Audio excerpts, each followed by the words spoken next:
Happy New Year, everybody, and welcome to the very first pomade review of 2021. We'll be starting the year with a classic pomade, and it's been quite a while since I've last reviewed a classic pomade. This one has been requested to me for quite a while already, and as a matter of fact, for a couple of years now. But I never got around to reviewing this till today, and this particular pomade is Murray's Hair-Glo. Now here's a fun little quick historical fact about Hair-Glo itself. It has been around since 1927 to 1930, I don't remember the exact year, which is weird because normally I would remember something like this. However, the details are a little fuzzy to me today. But the main fun fact over here is that it was invented as a pressing oil, a soft hairdressing for women. But it's mainly men using it nowadays because that's what the pomade community is mainly made up of, and men, they're the main demographic of the pomade world. Now the container itself, I just really like the retro feel of it. Really mid-century looking, and it looks like the kind of thing you would find in a 1950s Hollywood dressing room. Opening it up over here, the first thing, one of the first things you would notice is the scent. It has sort of this unusual, very artificial rose kind of scent, which I'm not a huge fan of. Stephen McKinley described it, well, he's the first guy who reviewed the Hair-Glo on YouTube, and it's been up and running for more than 5 years now, I think. And he described it as smelling like a doctor's office. But I, however, think this smells like roses, and it's not the same weird rose scent that Royal Crown hairdressing has, even though this is also a weird rose type of scent. And for those of you who ever used the iteration of Murray's Excellento, the one with the purple lid, the 1968 version, right before the new version with the leather scent and the yellow box came out. It smells exactly like that. They use the exact same scent over here. But yeah, I mean, it's tolerable, but I'm just not a huge fan of it. As you'd expect, it's one hell of a greasy pomade, and this is obviously a petro-based one, rich in coconut oil and lanolin. Those are the main ingredients, and you'll also find some aloe vera leaf juice, much like in Murray's Super Light. Just really simple ingredients, and a colorless, almost transparent, very greasy looking grease, of course. Scooping it out, obviously, is just super buttery, as you would expect. Using my other hand to just damp my hair for a bit. But of course, very jelly looking pomade. And applying it, I mean, just breaking it down, it's absolutely nothing. You can already see the mega shine you have already here. I mean, shine is obviously a given. Since it's in the name itself, it's called Hair-Glo. And the consistency, the appearance, I mean, it's a no-brainer. It's a dead giveaway, of course. This is actually the lightest pomade in the main Murray's line over here, and I expected it to be quite similar to the blue Dax, Dax Short and Neat. But in my opinion, although it retains some similar properties to Dax Short and Neat, I, for one, very much enjoy this one more than Dax Short and Neat. And I expected it to either be similar to that particular Dax product or the Royal Crown hairdressing. But although it's quite similar to both in some ways, in my opinion, it trumps, Hair-Glo trumps the other two pomades that I mentioned for a few reasons I'll explain in a bit. Obviously, you can see the crazy mega shine over here. I'll just add just one more little scoop right back.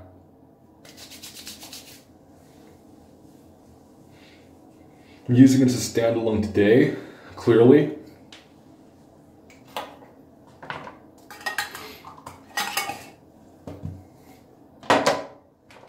And now let's start combing this. So obviously, it's pretty much nothing to just slick it back. I mean, it feels a little like Murray's Super Light, just with slightly less resistance. I mean, this is almost, this is quite similar, very similar to Murray's Super Light, except that it has slightly less hold and more shine. And the shine in this one is obviously off the charts, and it's the shiniest. It's even shinier than Dark, Short, and Neat and the Royal Crown hairdressing. I would say it's on the same level of shine as Murray's Excellento, which is the shiniest petrol-based pomade I've used so far. And this is meant to be the lightest, I mentioned this already, the lightest of the Murray's main line. However, it does have some pretty good strength to weight properties, strength to weight ratio, I mean, for something that is really, really greasy. The slickness is spot on, and I can, with my particular hair type, I used about 2.5 scoops I normally do if I use it as standalone, and you can see it's very, very easy to form the pompadour right here. It's just almost no effort for me at all, and the control is just not too much of a very wet, almost, because the thing is with some light pomades, it just flops really easily. That's how the control is light, but for this one it has so much slickness that the control feels absolutely pleasant to style with barely any resistance to it at all. And that's one of the reasons it's so, I think it's superior to Royal Crown hairdressing and Dark, Short, and Neat, mainly because despite being in a similar, pretty much in the same league as you would expect, the control is definitely better and not so much of a very wet and loose control like the other two pomades, and the pretty good strength to weight ratio is superior to that Royal Crown hairdressing as well. And the hole in this one actually really is better than I expected, especially for a really, I wouldn't say this is a really light pomade, but it's just, for the lightest pomade in the entire line, this is absolutely amazing. It held up my pompadour for about, I think, for at least 4 hours, maybe about 4 to 5 hours before I actually do need to recomb it. But keep in mind that it's obviously winter time right now, and that's why I choose to review this pomade right now. I definitely wouldn't use it as a standalone during the summer where it's just susceptible to melting in the heat.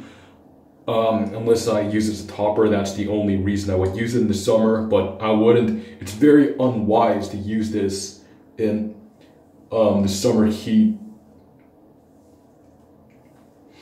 But as you can tell, with this being pretty much a light grease, it has almost no weight, which is why I'm able to obtain a good height out of it. So with the pleasant amount of slickness and control, and just pretty much hardly any, I mean, you can consider lanolin a type of wax, but if you don't, you can pretty much consider this as wax-free.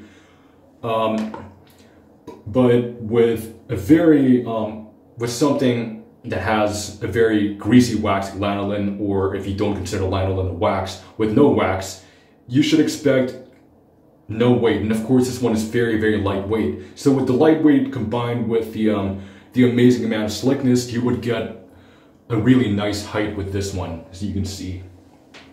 Now we just want to fix a couple of things, like the ducktail at the back, before I show what the final result looks like over here.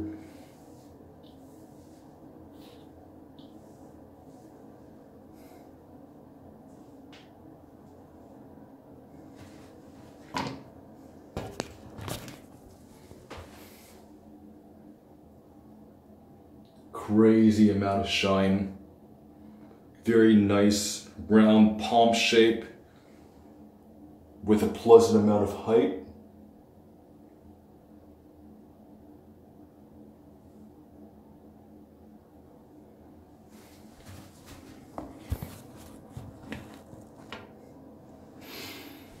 So the buildup left behind in this one is of course more of the greasy type of buildup, and I would say that more of this actually stays in your hair compared to dark, short, and neat, but less of it stays compared to Royal Crown hairdressing. So if I'm to compare the 3 pomades in order of washout, you know, the ease of wash, from the easiest to wash out to the most difficult, I would say dark, short, and neat. Then this one, Hair-Glo. Then Royal Crown hairdressing is the most difficult of the 3 to wash out. In terms of hold, I would say that dark, short, and neat is the lightest, followed by Royal Crown hairdressing, and this one is the best hold among the 3. When it comes to shine, I would say it's Royal Crown hairdressing, then dark, short, and neat, then Murray's Hair-Glo being the shiniest of the 3. Although the 3 are very similar in shine, both are all 3 of them possessing a pretty crazy shine. I'd say this one, if you actually are able to notice anything, this has the strongest shine and it's also the most consistent. I mean, the thing about dark, short, and neat is that it contains a really high shine, and it gives you that first. But throughout the day, what I noticed with a lot of Dark's products is that the shine eventually goes down a little, but with Murray's products, the shine is definitely more consistent throughout the day. So you'd expect that the shine level, once you put it in your hair, would remain that way throughout the rest of the day. Well, with Dark's, you couldn't really expect that. With the Royal Crown hairdressing, then the shine is pretty consistent as well, but I'd say that this one, with the strong initial shine and the fact that it retains the shine all day, this is definitely the shiniest out of the 3.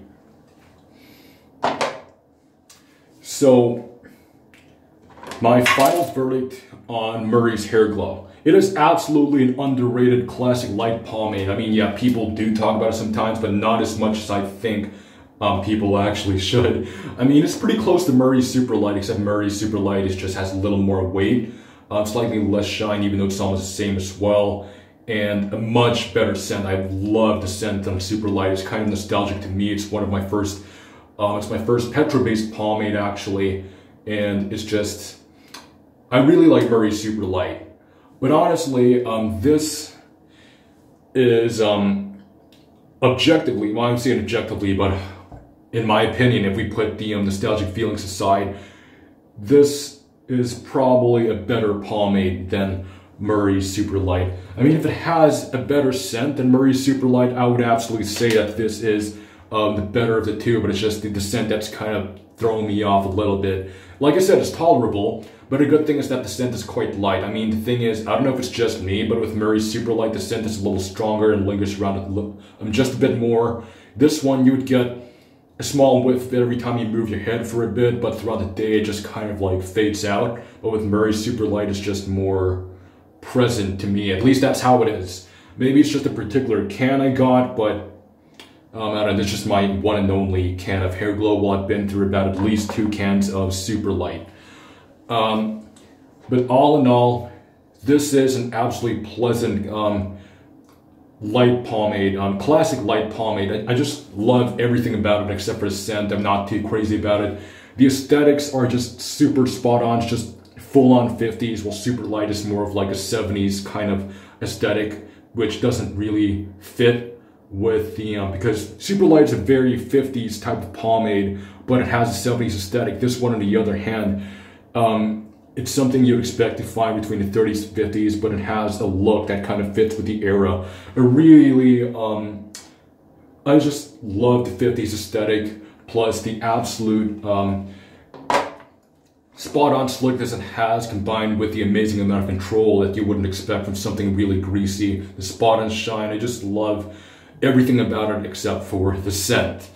And that's all I have to say about Murray's Hair-Glo. If in case you hadn't tried it yet, and you love light pomades and classic pomades, I absolutely recommend that you get this one. Go out there and grab one of these, especially if you're, my hair is thicker. I would say it's thicker than the average Caucasian person, but it's definitely, and it's fluffier. However, it's definitely on one of the most, it's on the lighter side when it comes to Asian hair, but I'm still able to actually form a pomp with just this, which is the lightest of the entire Murray's line, and it actually does quite hold for a bit in the colder weather. So you can tell that this really is something.